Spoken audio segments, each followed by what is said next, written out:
Ada banyak dalil-dalil yang rawahunya, pengambilannya ini dari hadis-hadis selain kutubus sittah. Ini yang mangkuli siapa? Ini berguru ke siapa ini? Pokoknya kalau ulama-ulama di pusat itu sudah mencari, disuruh Bapak Imam mencari suatu dalil, meskipun dia tidak berguru, tapi kalau imam sudah ketok palu, itu berarti sudah mangkul. Nah, ini yang membuat saya, wah, inilah kebohongan dalam Islam jamaah. Kalau ketok imamnya, ketok palunya imam itu sebagai sahnya ilmu, maka berarti dalam Islam jamaah tidak mutasil sampai pada Nabi, tapi hanya sampai imamnya saja. Akhirnya pengurusnya itu marah-marah itu. Pengurusnya marah-marah, sudah, pokoknya kalau kamu sudah keluar dari sini, kamu tidak akan diurusi lagi. Dan mulai hari ini kepalamu saya penggal pun sudah halal. Dan itu yang membuat saya, Islam jamaah yang saya tetapi dari kecil ini adalah punya kepahaman Khawarij. Yang pertama, dia mengkafirkan umat Islam yang lain. Kemudian yang kedua, menghalalkan darahnya umat Islam. Jadi saya semakin yakin dan saya semakin mantap untuk keluar dari Islam jamaah.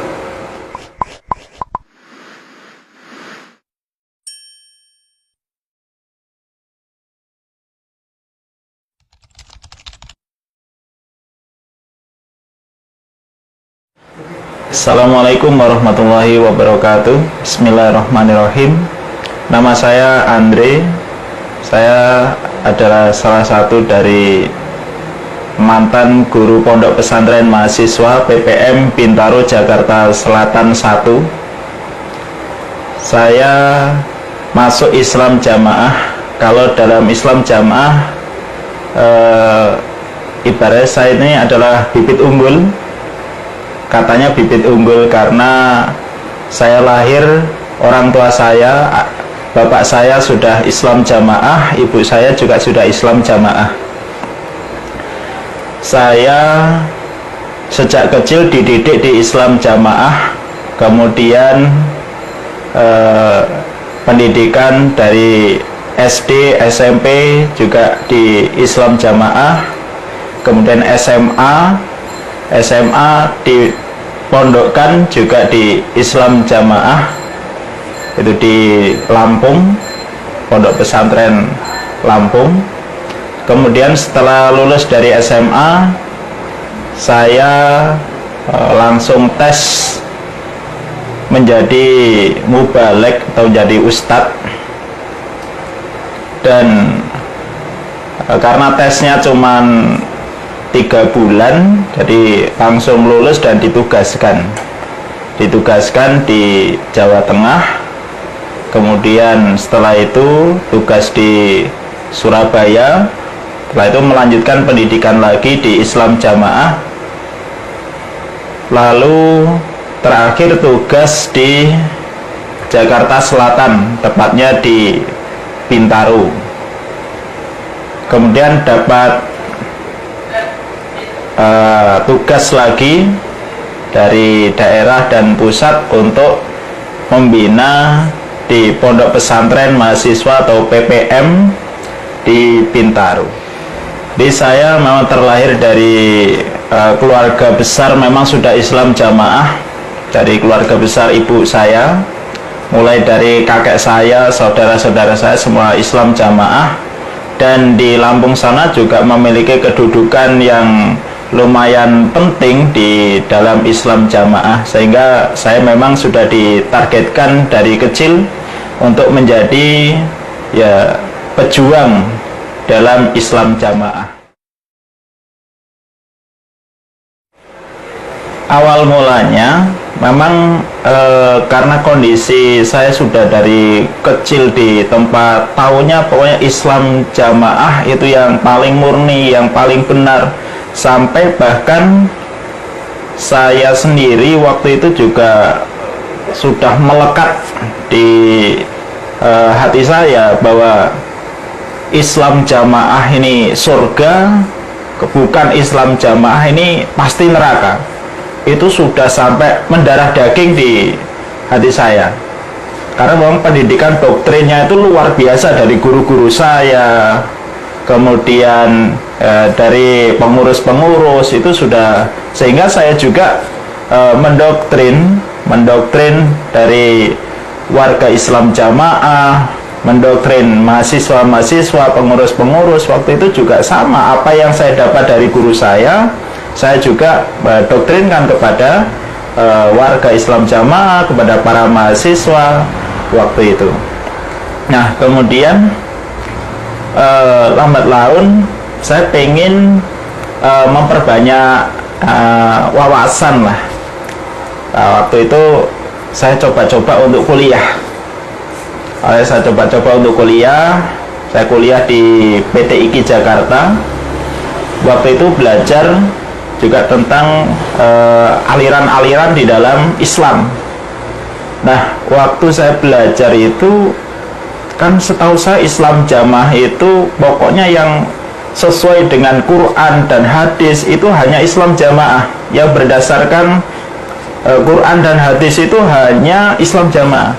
Tapi ketika saya pelajari di kuliah waktu itu, ternyata semua aliran itu juga mengatakan bahwa dirinya adalah sesuai dengan Quran dan hadis. Semua punya dasar, ya. Dari Syiah juga ada dasar, di Quran juga ada punya dasarnya, hadis juga punya dasarnya, semua aliran juga punya dasar Quran dan hadis mengatakan. Nah, kemudian saya agak bimbang, sudah mulai bimbang, apa aliran yang saya anut ini Islam jamaah ini juga sama seperti aliran-aliran yang lain. Nah, cuman waktu itu saya berpikir bahwa ini yang benar adalah Islam jamaah, pembenaran, terus terjadi pembenaran.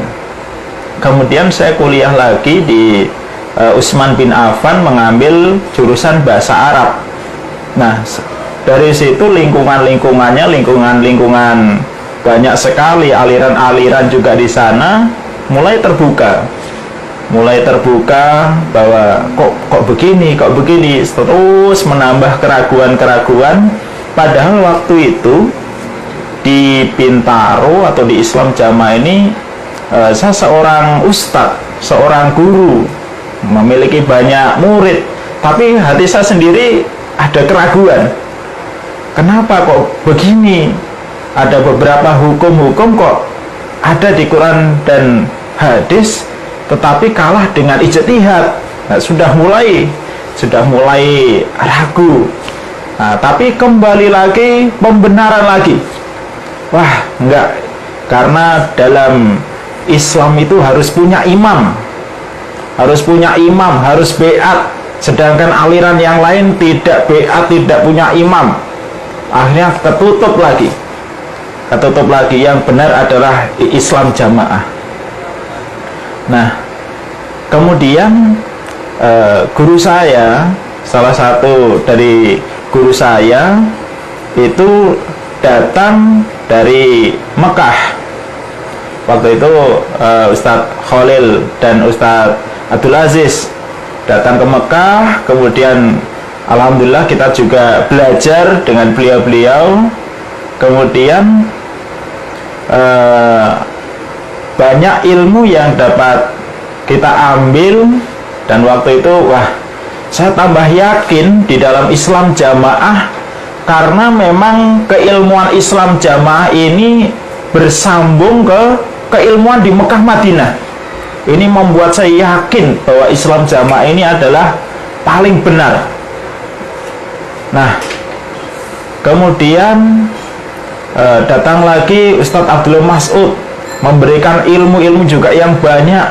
Ini semakin yakin, tambah yakin. Nah, kagetnya itu ketika ada daurah yaitu dari mufti di Arab Saudi, adalah bisa daurah di pusatnya Islam Jamaah di Kediri. Nah, alhamdulillah waktu itu saya ini diutus oleh Bapak Yai daerah untuk menghadiri atau menyambut beliau ini di pusatnya Islam Jamaah di Kediri sana. Ada 3 orang waktu itu yang jadi utusan di Jakarta Selatan 1. Nah, alhamdulillah kita dapat ilmu banyak yang selama ini belum pernah kita dapatkan di Islam Jamaah. Diajarkan tentang akidah, waktu itu kitab tauhid, kemudian diajarkan tentang kitab Umdatul Ahkam, banyak terbuka yang selama ini belum pernah kita jumpai. Nah, tapi ketika ada pertemuan keberapa itu, nah di tengah-tengah sesi itu Syekh Abdullah Asyiri menghentikan daurahnya, menghentikan, kemudian bertanya kepada peserta waktu itu, dan kita juga disumpah waktu itu bahwa apakah yang disampaikan oleh Syekh Abdullah Asyiri ini sudah bisa mengubah kefahaman kita yang tadinya di luar itu kafir, kita bisa menerima mereka itu juga muslim. Yang tadinya kita mengatakan bahwa selain Islam Jamaah ini akan kekal di neraka dengan dalilnya yang 73 itu, apakah sudah bisa diterima bahwa mereka juga adalah saudara-saudara kita yang Islam? Nah, waktu itu kita bersumpah bahwa kita sudah bisa menerima, kita bisa menerima bahwa mereka adalah saudara-saudara kita muslim. Nah, ya ada keanehannya itu ketika kita selesai daurah, kita mau pulang, nah kita dikumpulkan oleh Bapak Wakil 4 waktu itu. Semua tidak boleh ada yang pulang sebelum mendengarkan nasihat dari Bapak Wakil 4. Nah, nasihatnya yang intinya itu adalah bahwa kemarin bahwa yang Syekh Abdullah Asyiri ajarkan itu jangan diterima mentah-mentah, jangan diterima mentah-mentah, kemudian anggap saja sebagai kuliah umum karena tidak sesuai dengan kefahaman kita Islam Jamaah ini. Nah, ini membuat semua peserta waktu itu gaduh itu. Termasuk saya juga bingung. Ilmu sebagus itu belum pernah saya jumpai di Islam Jamaah, dasarnya jelas ya, dan sahih. Ini kok tiba-tiba tidak boleh didengarkan, tidak boleh dipraktikkan, tidak boleh disampaikan, tidak boleh untuk dijadikan kefahaman karena tidak sesuai dengan pemahaman di Islam Jamaah. Ini membuat di kepala itu sudah, dan itu bukan hanya saya saja, teman-teman yang lain juga banyak begitu. Di kamar kita akhirnya adu argumen, wah ini debat ini begini. Ada yang ya yang penting ikuti imam, ada yang memang secara ilmiah ini begini. Nah, waktu itu akhirnya ya sudah, saya tahan. Istilah di kepala saya itu sudah saya tumpuk, keraguan itu sudah saya tumpuk. Nah, kemudian setelah keraguan yang lain itu justru malah muncul dari siswa-siswa saya. Pertanyaan mahasiswa-mahasiswa yang mereka juga kritis, mereka cerdas, itu bertanya yang saya sendiri tidak menyangka pertanyaan itu. Salah satu pertanyaannya ini adalah, Mas, waktu Mas Andri itu haji, Mas Andri itu sholat jenazah enggak di Masjidil Haram? Saya jawabnya enteng saja, yo sholat, wong itu pahalanya besar di Masjidil Haram. Wah, nah pertanyaan yang selanjutnya, kan mereka itu bukan jamaah, bukan golongan kita, Padahal ketika di Indonesia kita kan nggak boleh mensolati jenazah yang bukan golongan kita. Kenapa di Mekah boleh? Dan itu akhirnya saya simpen pertanyaan itu, ya sudah nanti saya tanyakan. Tapi itu menumpuk keraguan saya di Islam jamaah. Kemudian banyak pertanyaan-pertanyaan di mahasiswa itu. Terus mungkin jawaban-jawaban saya ini disampaikanlah ke pengurus-pengurus yang lain, sehingga pengurus yang lain juga sudah mulai mencurigai kefahaman saya. Akhirnya ada dari pengurus itu mengutus mahasiswa itu ke rumah saya untuk bertanya tentang ada dua hal. Yang pertama itu, Mas, saya itu kan punya teman di kampus, ya agamanya Islam, tapi bukan jamaah. Nah, itu kalau saya nikah dengan dia itu sah atau tidak, Mas? Ya, saya sesuai dengan keilmuan ya saya jawabnya ya sah, asalkan memenuhi syarat dalam pernikahan tetap sah. Nah, ternyata ini direkam disampaikan ke pengurus. Pertanyaan yang kedua, Mas, 73 itu, yang 72 itu Islam apa tidak, kekal di neraka atau tidak? Ya, saya jawab 72 itu Islam dan mereka tidak kekal di neraka. Dan ini saya dapatkan ketika kajian daurah Syekh Abdullah Asyiri, mufti dari Mekah itu. Hanya disampaikanlah di pengurus. Tidak lama kemudian saya dapat undangan, tepatnya tanggal 2 Agustus 2019. Saya dapat undangan dari daerah. Ternyata sampai di sana, semua pengurus daerah sudah kumpul. Saya bersama guru satu lagi, kita berdua bukan di sidang, tapi langsung didakwa, langsung dibacakan surat penonaktifan, dan tidak boleh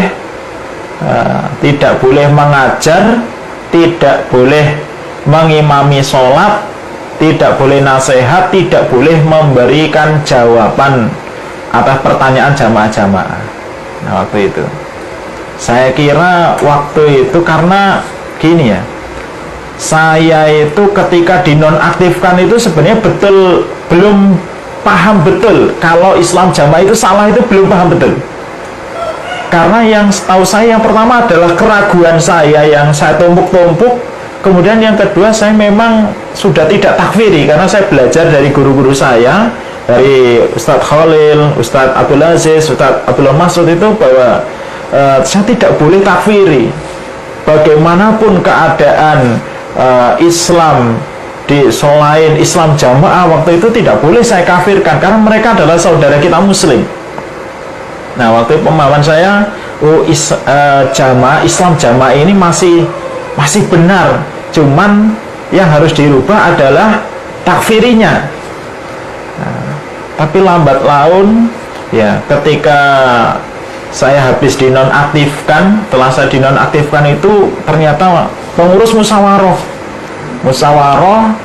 yang hasilnya itu disebarkan di WA semua jamaah, bahwa saya persis seperti yang dilakukan oleh pusat ke guru saya 3 tersebut, yaitu dilarang dibantu, dilarang bertanya, dilarang, bahwa tidak boleh, banyak hal yang tidak boleh. Akhirnya ya sudah, saya ya nerimo, ya sudahlah, saya jadi jamaah biasa. Belalah waktu itu qadarullah, pengurus-pengurus, jamaah-jamaah di tempat tinggal saya itu karena mereka juga kaget. Ini mubalek saya, ustadz saya kok dinonaktifkan, ini kaget.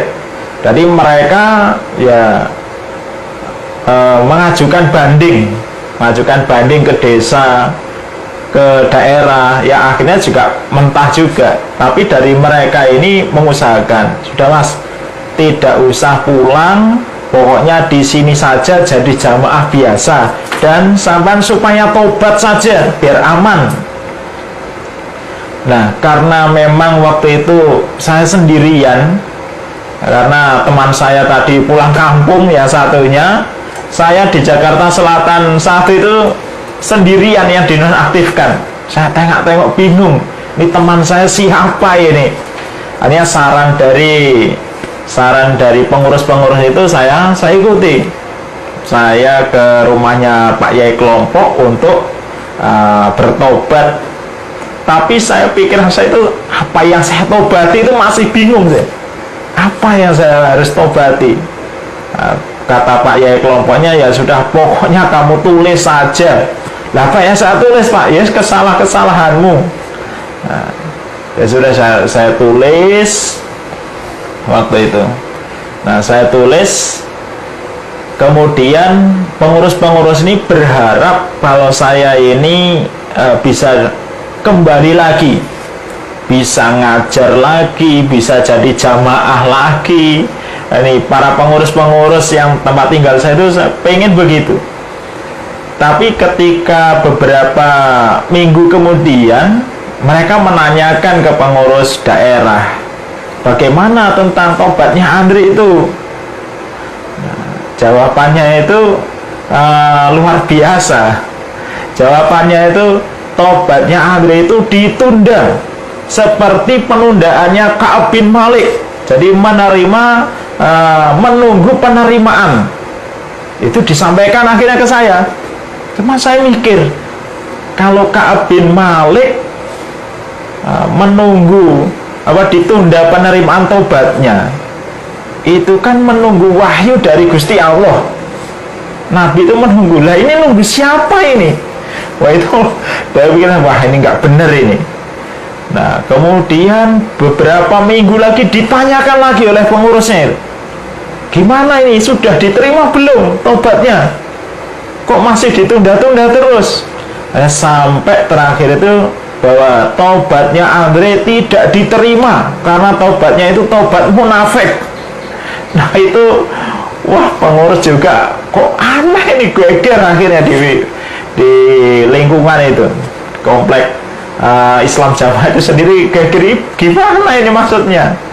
Ya sudah, hanya saya setelah dinonaktifkan itu, ya saya sibuk dengan aktivitas. Karena sudah tidak mengajar lagi di pondok pesantren, maka aktivitas saya berusaha untuk mencari maisha.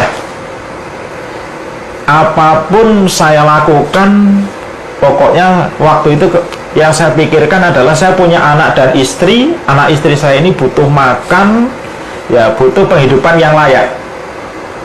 Nah, akhirnya saya jualan. Saya pertama itu jualan buah anggur keliling, saya jualan sayur keliling. Dan yang aneh lagi, ada juga jamaah-jamaah itu yang masih fitnah itu, Masya Allah.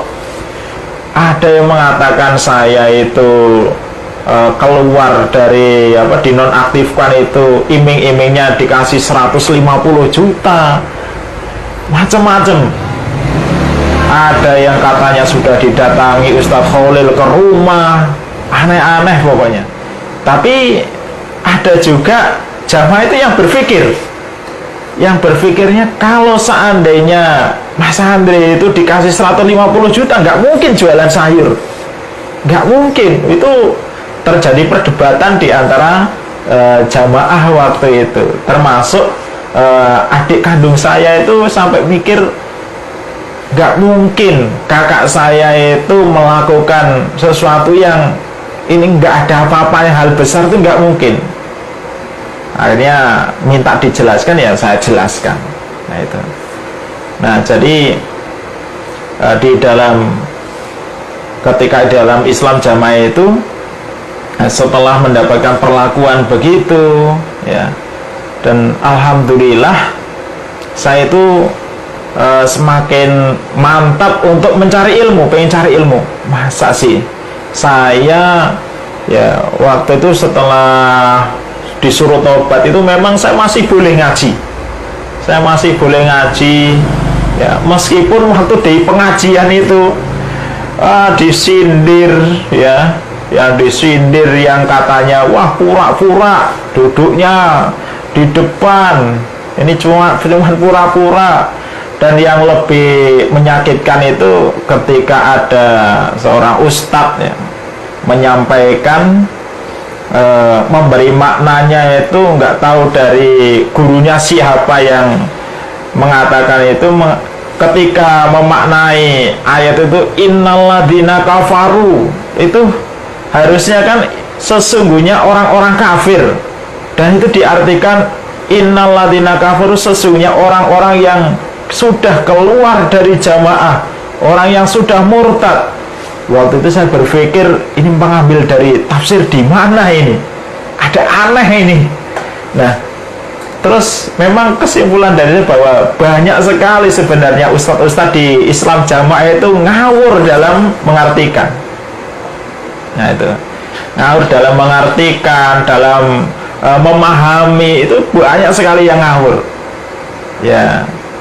Nah kemudian ada pengurus di Bintaro itu yang memang dekat lah dengan saya waktu itu, dan beliau mengusahakan saya itu bagaimana pokoknya Andre ini masih bisa kembali lagi diaktifkan. Nah, berusaha sampai saya mau dibawa ke wakil 4 waktu itu. Nah sampai saya itu disumpah gitu ya, disumpah supaya tidak belajar ke guru-guru saya. Saya waktu itu juga bersumpah saya nggak belajar sama guru-guru saya, tapi pikir saya bahwa saya tidak belajar di guru-guru saya ini, tapi masih banyak guru-guru yang lain, yang lulusan juga Makkah Madinah. Wah, ini nggak apa-apa saya bersumpah nggak belajar di sini. Nah, kemudian sampai pada akhirnya itu saya coba untuk bekerja, karena mungkin waktu itu ada murid saya mungkin lihat gurunya nggak punya kerjaannya jualan sayur, mungkin kasihan, akhirnya saya ditawari untuk kerja di bimbel. Ya sudah, karena memang saya waktu itu nggak ada kerjaan, saya terima. Tapi saya sudah mengatakan ini persyaratannya adalah kita profesional, bahwa pekerjaan masalah pribadi, masalah agama itu di luar pekerjaan. Namun sampai beberapa minggu ya, atau sampai 2 bulanan lah, 2 bulan saya bekerja di sana. Alhamdulillah ya diberi kelancaran waktu itu. Karena saya lancar, alhamdulillah waktu itu bisa megang berapa sekolah. Ada juga pengurus yang mungkin ngelihat ini hari kok tambah dinonaktifkan, kok tambah lancar ini usahanya. Akhirnya yang punya bimbel tadi didatangi pengurus supaya saya dikeluarkan dari pekerjaan itu. Nah, ketika ini masnya ini datang ke saya supaya ya pengen ngomong kalau saya harus dikeluarkan, karena saya sudah tahu nih, udah firasat ini, wah ini mau ngomong saya mau dikeluarkan ini. Saya bilang, Mas, sampai nggak usah mecat saya, karena saya yang akan keluar dari pekerjaan ini. Nggak apa-apa, pokoknya saya doakan ini berkembang lah, saya keluar. Nah di waktu keluar itu juga bingung juga, saya mau usaha apa ini. Dan alhamdulillah waktu itu saya dihubungi ibu saya, coba kamu belajar di Lampung, bahwa saudara-saudara kamu kan banyak yang jualan. Nah, akhirnya ibu saya ini yang justru malah belajar bareng sepupu saya.